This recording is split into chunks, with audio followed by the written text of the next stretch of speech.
Hello, and welcome to Acoustic Northeast, bringing you the singers, songwriters, and the scene of the vibrant acoustic music scene in the Northeast U.S. I am Dave Goldenberg. And I am George Malice, and welcome to the show. If you are interested, we would love to get your feedback, and you can reach us at acousticnortheast@gmail.com, and you can listen to this podcast and our previous ones wherever you listen to your podcasts, and also on YouTube at Acoustic Northeast. We want to give a shout out to our sponsors, Hear It There, bringing you information about live music events and lots of other content regarding live music in the tri-state. Hudson Harding, folk music radio promoters, and WBXO Radio, streaming classic rock and all other kinds of cool stuff, including Acoustic Northeast from Hopewell Junction, New York. George, who do we have today? We have Frank Viele. Frank Viele is a Connecticut guy, and he's got a brand new EP out called The Silo, and you're really going to hear what Frank is going to play today in studio. So here's Frank Viele.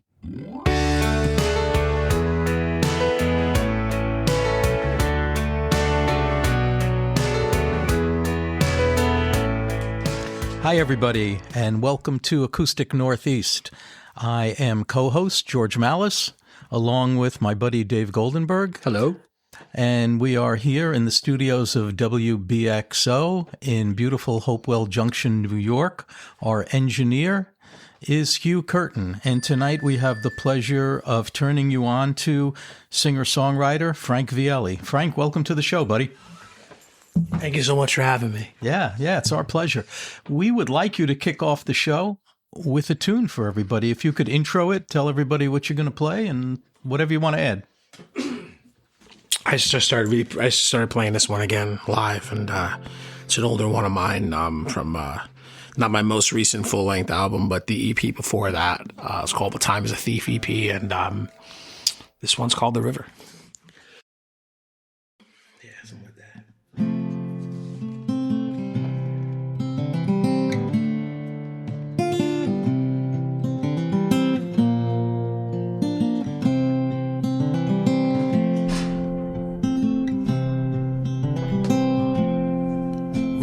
Going across the river,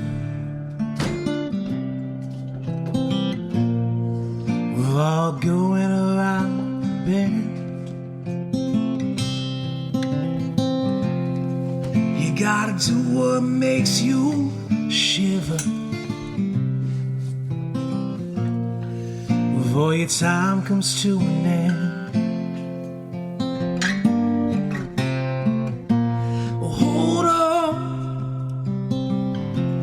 Drink from a silver cup. Oh, hold on, just keep looking up. Oh, be strong, 'cause deep in the heart of you, the river keeps going on.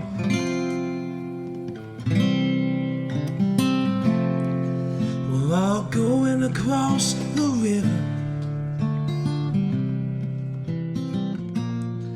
We're all going around the bend. And if you're down this, reconsider. And let me say it once again. Well, hold on. The river will lead you home. You're never alone. Sail on and do what you got to do to get where them birds have flown.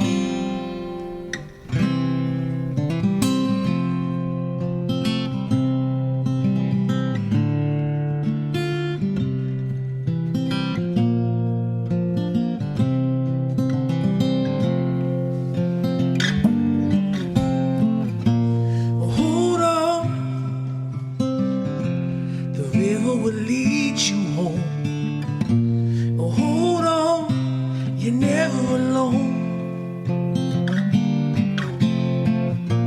Oh, be strong, 'cause deep in the heart of you, the river keeps flowing on.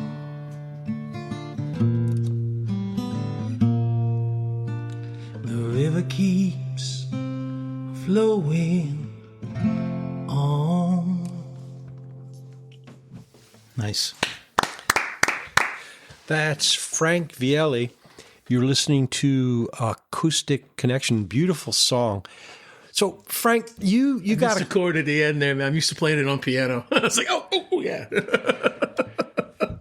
So what was your when did you find out you were a songwriter? I know you had kind of an early start in music.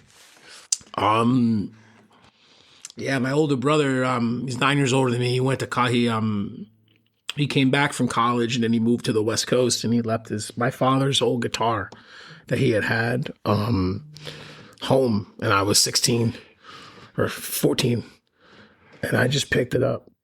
And, it was one of those, I think it all kind of happens at that phase of your life, when all of a sudden you start to, you're starting to look at adulthood a little bit. Things don't make a lot of sense to you. And we all find ways to figure that out. And for me, it was playing that guitar and starting to write songs. The first ones were awful, but they were there.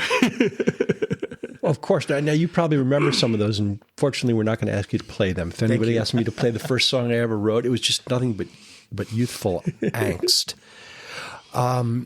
But you grew up in with a single mom, mm-hmm. right? And so I guess that was your dad's guitar. Mm-hmm. How did that affect your songwriting and your relationship with music? At this age now, I can look back and see it did have a huge effect. The big thing for me was in those kinds of relationships, and in those kinds of situations for a young man, you choose to take on a level of strength at times, which is probably not easy for a young person. It's not. And you find an escape, right? So when no one's looking, what is that escape? And for me, when no one was looking, it was music. It was drugs would have been easier. Come on. Yeah, it would have. They would have, right? But for me, it was music. And it was not just my music. I was actually a really big Dave Matthews fan. And so I used to, travel on all the weekends to go see shows. And before I graduated college, I'd seen him live 137 times. That's wild. I would play that game where, I had a good buddy of mine named Mike, and he would tell his parents he was staying at my house. I would tell my parents I was staying at his house, and we'd hop in his beat-up van and drive to Ohio for 2 days and watch Dave Matthews Band. A lot of what I learned on guitar happened in the parking lots of those concerts. Like, there was a point in my life where, I didn't know what scales were. I didn't know what chords were, but I could play every Dave Matthews song ever written, which was pretty cool, right? And it started there. And I think, for anybody, it always starts with somebody. Yeah. And for me, it was Dave Matthews. 173 shows. He must have 137. 137. He must have recognized you at some point. It got to the point where we had enough. We had learned how to stub ourselves down into the front row with one expensive ticket on eBay and one cheap ticket from the parking lot.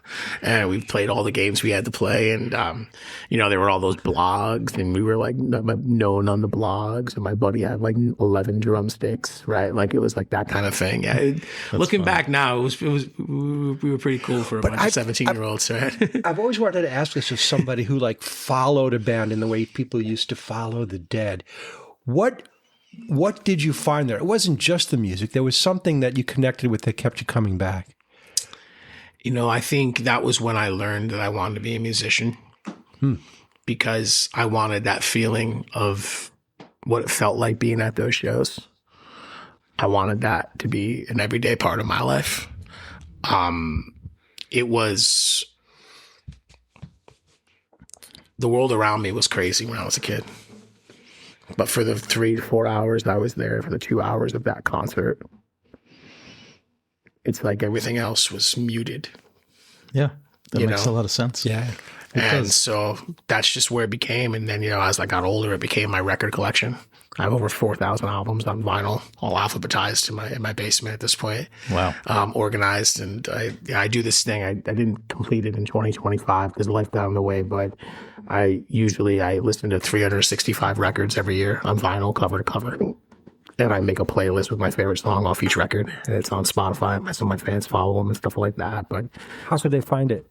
right on my website, frankvielle.com. Or you can go to my Spotify, follow me on Spotify, and it's all the playlists are there too. It's but Viele. Yep. Yeah. And it's a so within 3 years, we'll do over 1,000 different albums. Right. And I really pride myself now at this point in constantly pushing myself as an artist, but also the reason I do it on vinyl is it kind of becomes, as close as I can to a live concert in regards to that, like escape, set up that cool area, and, the right lighting, the right turntable, the right needle. It's all intricate. And then you have an old speakers I rewired and an old original Sansui tube preamp. Yeah. And it's like, it's close to as concert as you can get, but it's, I think that's what it was for me. I think it was just that thing where it's like, life is hard. Things are distracting. Things get frustrating.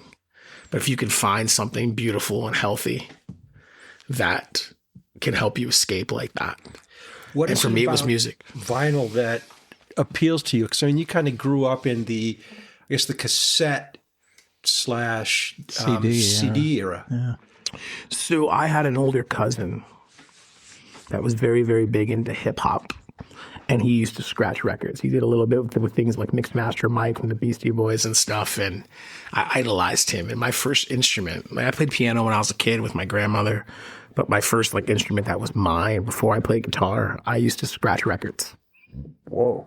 Right. So I used to mix with records, and I had 2 turntables with a mixer in my little bedroom, and I had my headphones, and this was before vinyl got popular again. So even as a kid, and I was doing that starting in the 4th grade. So we owned a restaurant in West Haven, Connecticut, and my mother used to there was an old record store down the street. We actually had to go to the restaurant to do the morning payroll on Saturday mornings or whatever it was. She would give me a $5 bill and allow me to go through the 50-cent bin at the record store. She would drop me off. And so my first experiences of discovering people like Bob Dylan, the Bee Gees, everything you could imagine was coming out of that 10-cent, 50-cent bin at a record store, and then trying to find grooves, right? And I'll never forget it. I had a 12-inch, I was in the 6th grade. I had a 12-inch single of the Rolling Stones, Miss You, right?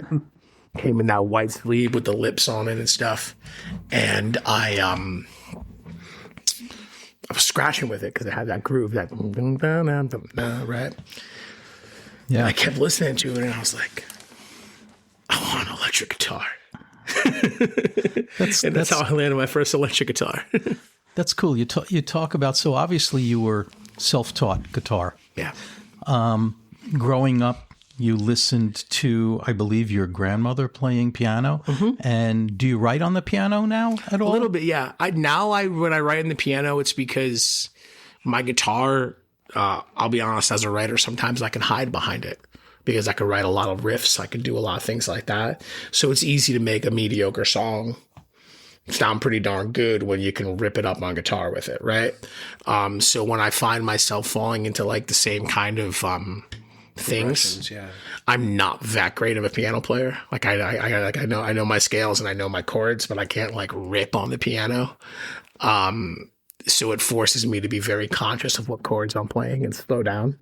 Right. Mm-hmm. And that's, all of a sudden when I'm writing the piano, it's that's when a minor 7 chord comes in and stuff like that. That's when I start getting a little bit, that's when I start to find cooler changes. And then I eventually bring them back to the guitar, but the piano becomes a writing tool like that because it kind of handicaps me in that way. Yeah. I think writing on the guitar and writing on piano are they're just 2 different planets almost. Yeah. Because it's just a different vibe or whatever. But I wanted to change subjects and talk about what you have coming out. Sure. Just tell the audience what you have going on. And it's a little bit of a departure for you, but let everybody know what's going on. Absolutely. So my last record, Trouble with Desire, I'm very blessed. It just won the award for New England's Independent Album of the Year, and that record was such an incredible experience. That was my first trip down to Muscle Shoals, Alabama. I got to write and record with some legends down there, and it was a real rockin' record. I was in a mode that I felt was very acoustic, but the record just came out more rocking because the band was killing. Oh yeah, right? Dave and I were listening to we've been listening to it, but on the way up to the studio today, we were listening to it, and Dave said this just reminds him of just a flat out rockin' album like from the 70s. It's basic. There's no, there's guitars, there's screaming guitars, there's bass, there's drums, and that's it, straight out rock album. Was that what you were shooting for at the time? You said So I recorded you were more 10 looking acoustic. the first time I went down, I recorded 10 songs. And then I liked the record a lot, but it felt a little disconnected. And Muscle Shoals was such a different recording experience than anything I had done in Connecticut where I lived. Connecticut recording took a long time and it was pretty laborious, right? Like, let's spend some time finding our guitar tones. Let's see what works, see what doesn't. And Muscle Shoals, I walked in, they already knew what mic I was going to use for my guitar, what mic I was using for my vocals. I was working on the Nut House with Jimmy Nutt and those guys, and they knew me before I walked in. And it was amazing because it was one of those things where it was like doors open at, we hit record at 10 a.m. We stop at 5:15. We stop at noon every day for lunch, right? It was like going to work. Yeah. Right. And it was one of those things, if you show up at 10:01, you might as well turn around and go home, right? Like that kind of deal. And it was an amazing experience, and it just flew. And in 6 days, I had 10 tracks done, stem to stern, every vocal, every guitar, and it was the best I'd ever heard me sound. I was like, wow, these guys know what they're doing. Right? It was just a different vibe. I had 2 producers, and I loved what we got, but it was also my first time working like that. So I came back, and there was like, the record feels disjointed. And I was also just so inspired by the experience. Within a month, I had written 17 more tunes. And I called my producer. I was like, this record's great. It's the best thing I've ever done, but I think it can be better. And I sent him 17 demos. And he called me and he said, yeah, we got to record some of these tunes. So I brought my band back down to Muscle Shoals 5 months later, and we recorded another 11 tunes. And the thing is before I recorded those 11 that I chose, we looked at the power that was on the first record, the stuff that we asked ourselves what were the best songs on the first 10 that we recorded. Mm-hmm. And they were the more rockin' stuff. They were Trouble with Desire. They were Hearts We Left Behind, right? So then it was like, what do we choose? We wanted to round it out. I had written a song for my mother that was part of that second version, Claws, which was a little more emotive. But then also I wrote some more bangers. Like I wrote Lo-Fi Goodbye. I wrote Putting Out Fires that were more rockin' to round out that record. And it became the rock record because after the first trip, the songs that I really felt were game changers for me, and that just were 10 out of 10 in regards to how they came out, how I performed them, but also they were just the most authentic thing that I was doing. They're a little less bluesy, it felt, and a little more rock straight ahead. Which exactly. So how would you describe your sound or the type of music you play?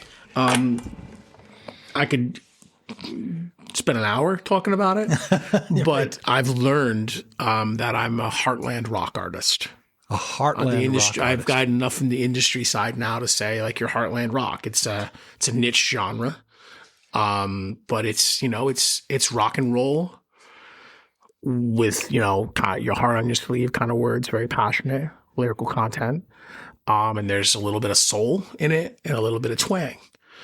So those blues elements kind of come into it. So it's Americana tinged, it's folk tinged, it's blues tinged, it's soul tinged, it's even country tinged because again, it was done down in Muscle Shoals, Alabama. You can't leave there without a little bit of country. In another direction, it could go country. It feels like even it could if the vocal wasn't as aggressive as it is. I can't get rid of the sandpaper behind my vocal cords. I've tried. It's a great sound, and it's great to know that you talk like this and you don't just sing like this because I always wonder about that. Yeah. Well, that brings us back to, what you're going to be releasing in February. Sorry, we went on a tangent there. Which is your Heartland Rock album, which is a cover album. No. So the last record was Heartland Rock record.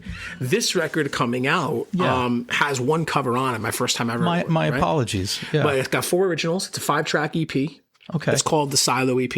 I know it's confusing. No need to apologize. I write with so many other artists, and I work on so many projects regularly as a writer. So it's always hard what's going on. But my dear friend Lee DeWise, who I've played over 100 concerts with opening across the country. He's a season 9 American Idol winner. He's an incredible Americana singer-songwriter, just unbelievable. And, when you travel the country with somebody like that in a car for so long, you start to be influenced by them. And then you start to talk about, hey, and he said, man, I would love to record some of your stuff sometime. And then he had a couple free days in Michigan with his producer, and he called me. He's like, you want to come down? And I had a bunch of songs that were, I'd say 3/4 written on my cell phone from, a couple of days off on my previous tour, sitting in a motel room in Portland, Oregon. And, they weren't the happiest tunes there were, but there was something very emotive and very honest and raw about them. And I finished them on my drive to Michigan. Cool. And we recorded them there. And then this EP has been waiting to come out, so I finally get to release it. You want to give us one of those? I've never played them live, so we'll give it a shot. Here we Right. go. I mean, not like I didn't miss a chord on the last one too. It's funny because I haven't been playing live for the last about 40 days because I've been working on the release of the record and all these other things. So it's like it's exciting, but it's also like getting cobwebs out. Cool. This is actually, I think we'll do the title track. The Silo. Yeah, Silo. Frank Viele, everybody.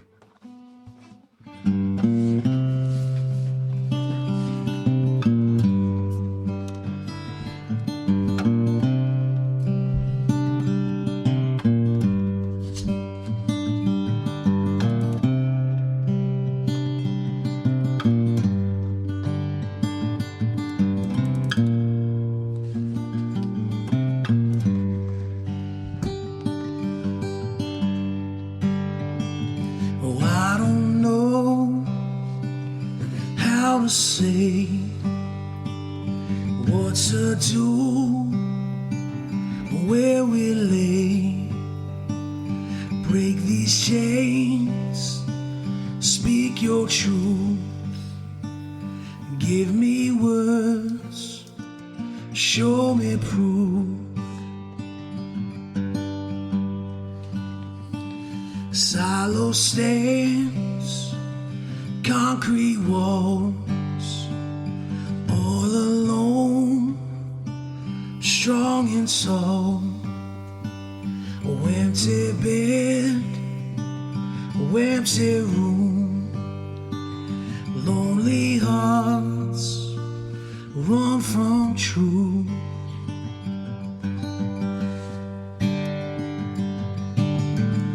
And I can't tell how you feel, and I can't sleep fearing it's real. Why must you disconnect our hearts?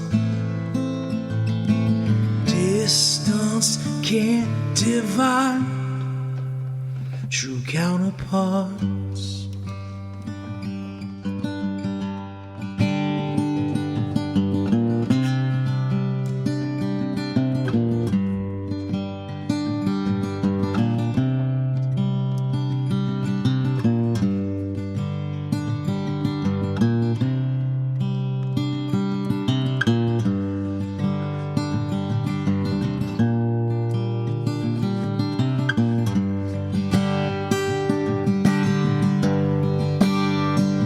Silo stands, night will fall, smoke will rise, sirens call. Underneath, I never knew, wasted nights loving you, wasted tears loving you.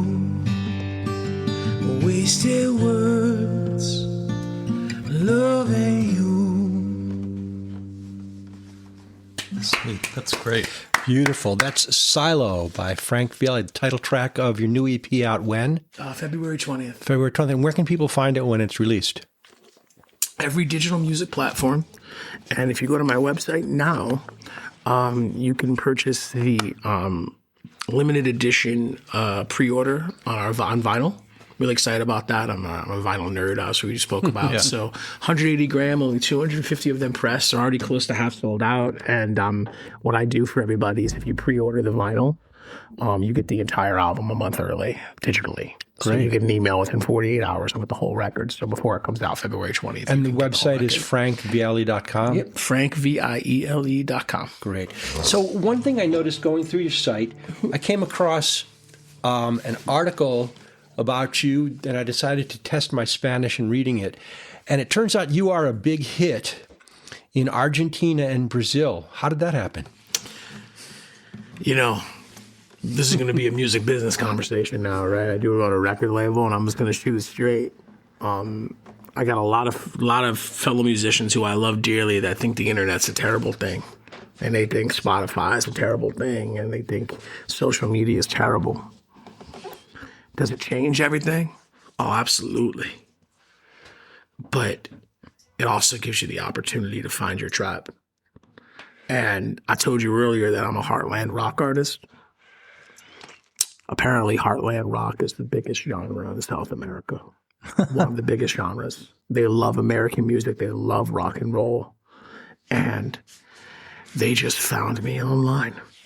That's fun. That's fantastic. Next thing I knew, there were like Brazilian weightlifters putting The Trouble with Desire behind their weightlifting videos. And they got 50,000 subscribers. And my YouTube is over 72,000. Half of it is Brazil and South America. I mean, I got a whole bunch of music videos that we released. It's a 5-part series of me and a woman character. Done up as original Nintendo 8-bit characters. And it's a 5-part level thing, a whole music video. That happened because the gentleman became a huge fan of mine in Mexico and reached out to me to tell me about how much one of my songs meant to him and his wife and their relationship. And I looked at his page and I saw what he did on his page. And he said, I'd love to make you a Nintendo character. I was like, can I pay you to make me music videos? So that's how the Nintendo videos on your site came to be. Exactly. They're really fun to watch. Thank you. If you get a chance, check out his site and go to the music video page, and you'll see some really cool sort of old 8-bit style Nintendo videos featuring Frank Viele.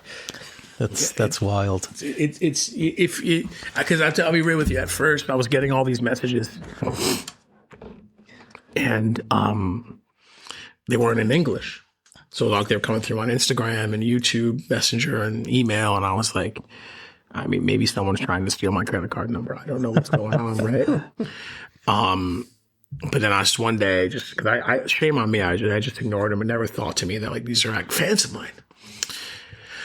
I was in the back of a tour van once, and I translated. I used Google Translator to say, "What are these people trying to say to me?" And it was mountains of messages from like real fans. I found out the song I wrote for my mom, Trying to Raise a Man, had been translated into 4 languages on YouTube.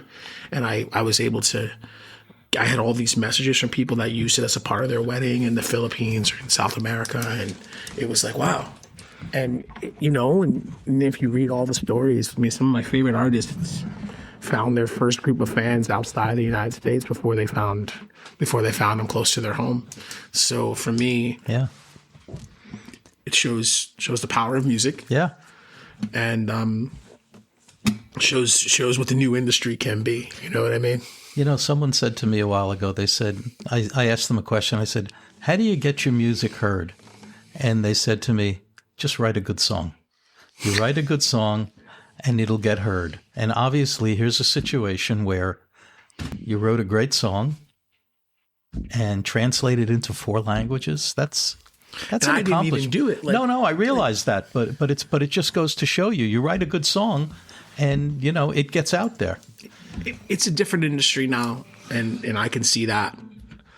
But the one thread, right? Because even the phrase "a good song," you know, there's variables of that, right? It's an opinion in so many ways.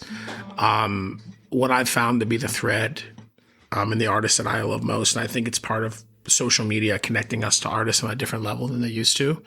The secret weapon is authenticity. The secret weapon is being real. Tell your stories. Tell stories that you understand. Agreed. And that's been the for me, this last record and EP prior to that, and new EP coming out. That's the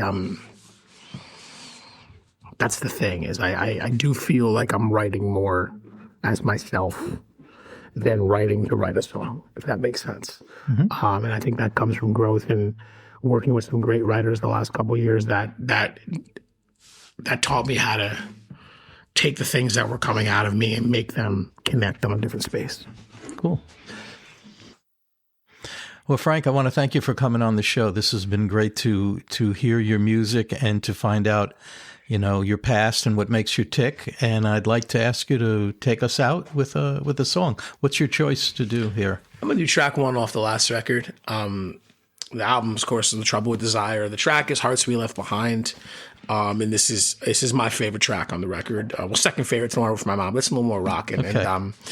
And this song is just kind of about that thing where it's like, when I found out I was a heartland rock artist, if you listen to that genre, there's a lot of songs about meeting your true love when you're 17 and eventually living happily ever after.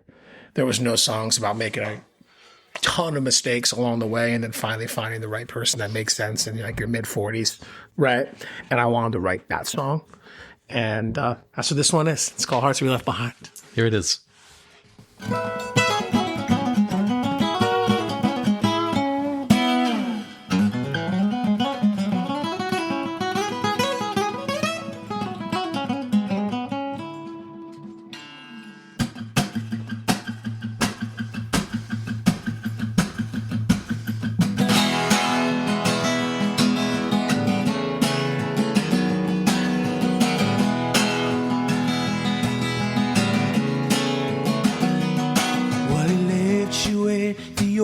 With the flowers in your ear, staring through a white veil out into the blue. And she left me in a hotel room feeling all but debonair, lost and gone alone without a clue. Funny how times like that can turn to days like this. It's opened up my eyes to the lightning in your kiss. Ghosts live in the shadows with my pedals to the floor. The fire in our hearts, 'cause we knew we wanted more. The lessons that we've learned, we'll take them all in stride. Burning bridges over the hearts we left behind.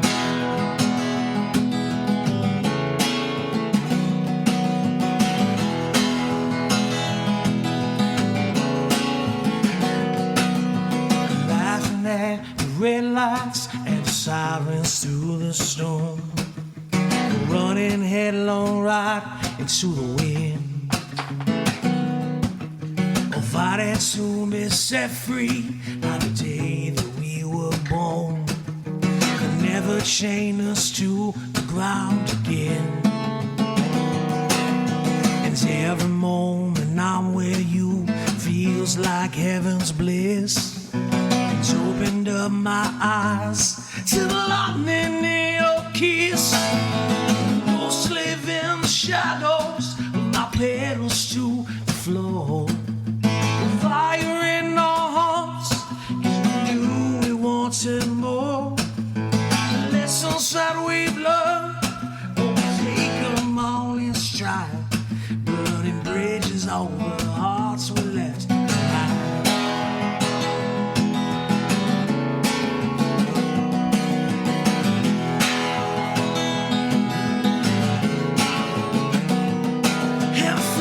Chained us down, all the fuel we used to ride. Now the tears are in the tank, and this T-bird's gonna fly. Ghosts live in the shadows with my pedals to the floor. The fire in our hearts, 'cause we